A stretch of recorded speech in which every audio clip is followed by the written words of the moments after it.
पंकज मेरे सहयोगी जुड़े हुए हैं। पंकज, अब ये समझना चाहेंगे आपसे कि बुलडोजर एक्शन हो रहा है, आगे क्या? पुलिस किस तरीके से उमेश पाल हत्याकांड को सुलझाने में लगी हुई है? पुलिस दर परत सारी चीजों को खोल रही है और धीरे धीरे कहीं ना कहीं पुलिस सीसीटीवी फुटेज के आधार पे लोगों की तफ्तीश कर ली है, लोगों का पता लगा लिया कि कौन कौन लोग हैं, कहाँ के, उनके सारे पेपर्स पीडीए के पास भेज दिए गए हैं और साथ ही साथ पुलिस उनकी तलाश कर रही है। इनमें से जो उनके करीबी रहे हैं, जिनसे उनकी बराबर बातचीत होती रही है, उन लोगों को कस्टडी में लेके पुलिस पूछताछ कर रही है, छानबीन कर रही है कि आखिर किस तरह से पूरी रणनीति बनाई गई थी, कि क्या कौन कौन लोग शामिल थे और इनके जो साथ के सहयोगी जो थे, चूंकि 6 लोग सिर्फ शूटिंग कर रहे थे, वहां पर गोली चला रहे थे, वो अपराध में दिखाई दे रहा था सीसीटीवी फुटेज के आधार पे। उसके अलावा कितने लोग वहां पे लगे हुए थे, किन किन लोगों का इसमें किन किन लोगों की मिलीभगत हो सकती है, वो उन सारे लोगों को छानबीन करके पता निकाला जा रहा है और एक एक करके लोगों को ढूंढने की कोशिश की जा रही है इलाहाबाद पुलिस की तरफ से। पंकज, ऐसी कितनी संपत्तियां हैं? लखनऊ में भी आवास है अतीक अहमद का, और भी संपत्तियां होंगी, क्या सभी पे ये बुलडोजर एक्शन होगा?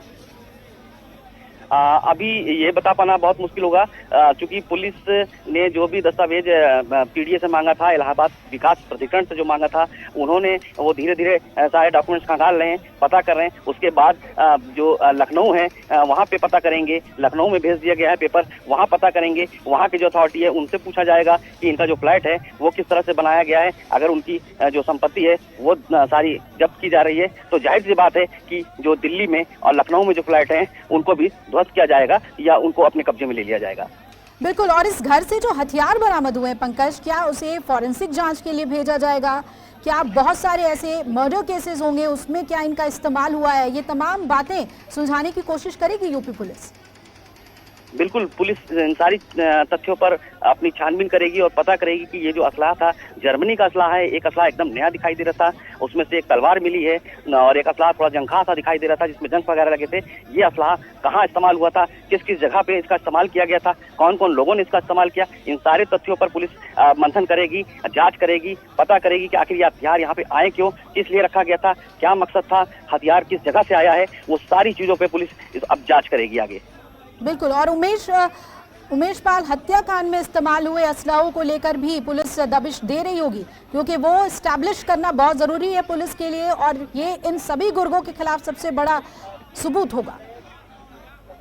बिल्कुल सही बात है कि जिस तरह से, चूंकि सबसे बड़ी बात यह है कि जिस दिन ये घटना हुई थी उस दिन भी एक राइफल दिखाई दी थी, एक युवक राइफल लेके सड़क के ऊपर खड़ा होकर राइफल चला रहा था। अब ये पता करने की कोशिश करेगी पुलिस कि वो राइफल कहीं यही राइफल तो नहीं थी जिससे हमलावर गोली चला रहा था, क्योंकि उस सीसीटीवी फुटेज में घटना के दिन वो जो दिखाई दे रहा है सड़क के ऊपर खड़ा होकर एक युवक राइफल से उमेश पाल के ऊपर फायरिंग कर रहा है, तो कहीं ना कहीं ये भी संदेह के घेरे में है कि कहीं वो राइफल यही तो नहीं जो इस मकान से निकली है।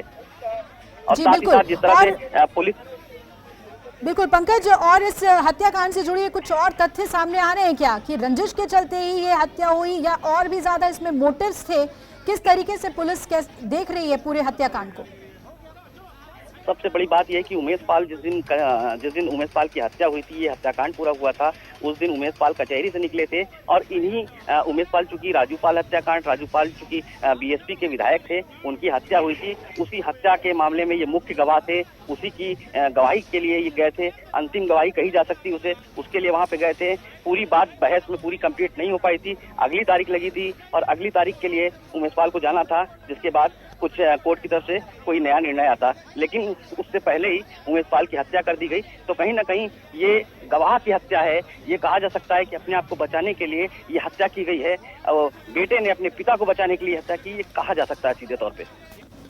बिल्कुल। और ये इस वक्त हम 3 तस्वीरें पंकज अपने दर्शकों को दिखा रहे हैं। एक तरफ जो बुलडोजर एक्शन चल रहा है वो तस्वीर देखिए, और न्यूज़ 24 ने जो एक्सक्लूसिव तस्वीर आपको दिखाई, हथियार जो जब्त किए गए इस घर से, उसकी तस्वीर देखिए। हाथ में राइफल साफ तौर पे पुलिस के नजर आ रहे हैं। और ये आलाए कत्ल क्या हो सकते हैं या फिर किसी और हत्याकांड में इनका इस्तेमाल हुआ था, क्या मकसद था इन हथियारों को रखने के लिए, क्या इसका लाइसेंस था, ये तमाम बातें जांची जाएंगी और फॉरेंसिक भेजी जा सकते हैं ये असलहे। दूसरी तरफ अतीक के साथ जफर की जो तस्वीर है वो भी सामने आई है। ये वो चीज़ें हैं जो घर से बरामद हुई हैं, कई पोस्टर्स मिले हैं। आने वाले चुनाव में परिवार के लोग बतौर कैंडिडेट उतर रहे थे, उसकी जो तैयारी थी वो भी जब्त कर ली गई है। जो पोस्टर पैम्फलेट्स थे वो इस घर में मिले हैं। इसे आप सेंटर कह सकते हैं। अतीक अहमद का जो पूरा कारोबार था वो जफर चलाता था और इसी घर से चलाता था। और जैसा कि पंकज बता रहे थे कि घर के लोग यहाँ पर रहते भी थे। पंकज, क्या अतीक का परिवार इस घर में रहता था? बिल्कुल, जिस तरह से जब अतीक का मकान यहाँ से ध्वस्त कर दिया गया था, चकिया में अतीक का मकान था, पूरी तरह से बुलडोजर से नेस्तनाबूद कर दिया गया था, तो वहाँ पे रहने की कोई जगह नहीं बची थी। तो उसके बाद ही उनका परिवार जफर के मकान में इन्होंने अपनी पनाह ली थी और वहीं रहा करते थे। ये वही जगह है जहाँ पर इस समय पीडीए की कार्रवाई चल रही है, जहाँ पर अतीक अहमद का परिवार रहा करता था। उनकी साहित्या परवीन रहा करती थी और उनके तीनों बेटे रहा करते थे। बिल्कुल, ये देखिए ये तस्वीरें जो बुलडोजर का एक्शन लगातार वहां पर हो रहा है आपको दिखा रहे हैं। और पंकज मेरे सहयोगी तमाम बातों पर हमें जानकारी देते हुए। पंकज, एक और अहम जो इसमें कड़ी है वो महिला जो विजुअल्स बना रही थी हत्याकांड का, उसे लेकर पुलिस क्या जांच कर रही है?